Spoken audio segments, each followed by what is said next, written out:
Hello everyone and welcome back to my channel.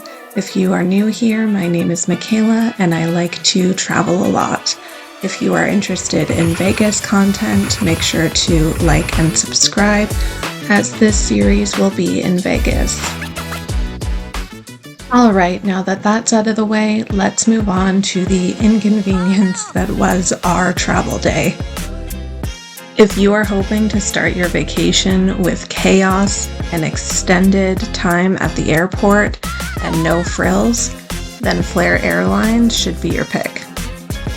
Due to Flair Airlines being a budget airline, they don't have a stationary gate at the airport. This might not seem like too big of a deal, but it is when you're running around from gate to gate after your boarding time. About 45 minutes before the boarding time, we looked up at the big screen and saw that Flair Airlines was boarding out of a certain gate. We headed over to that gate, and I kid you not, right before our eyes, we watched it disappear on the screen. We were basically informed to go back to the big screen and look again as they probably changed gates. We wait a few minutes and now Flair has a new boarding gate, so we head over there. We arrive at the new gate, which was all the way at the other side of the airport, and we wait there for about 20-ish minutes until we look up and see that Flair Airlines flight has disappeared off the screen again. We check the big screen again for the third time, and it's now past our boarding time. We wait a few minutes, we look up and we see that Flair Airlines is at a different gate, again on the very opposite side of the airport. We rush over to the gate and find a crowd of passengers and frantic airline staff.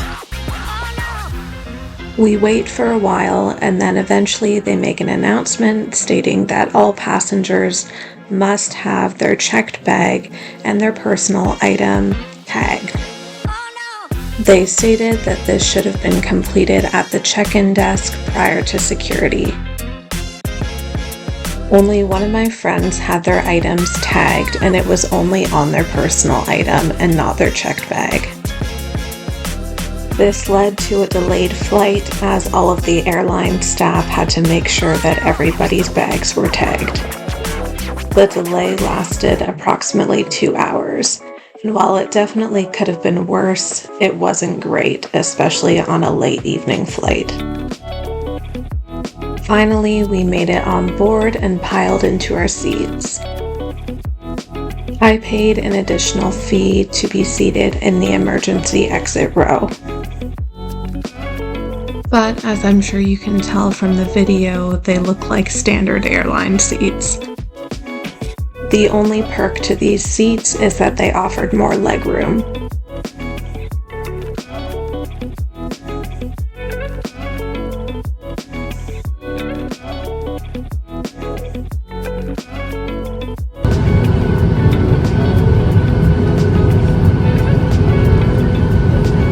I don't think we're taking off yet. No.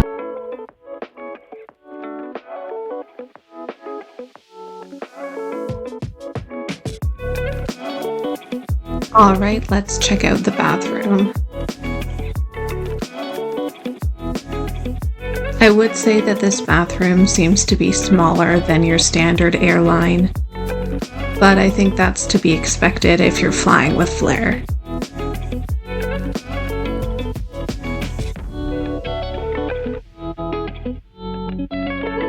And the bathroom itself didn't appear to be super clean either.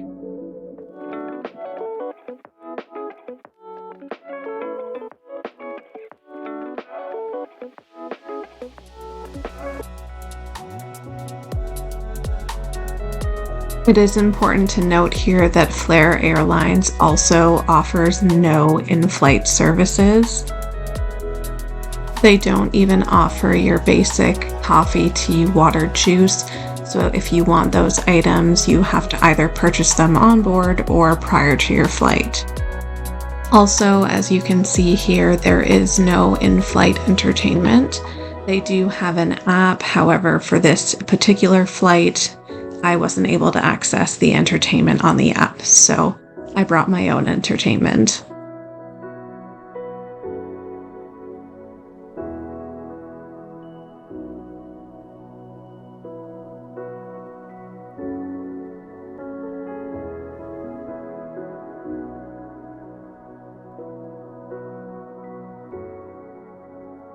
And that about wraps up my flight with Flair Airlines.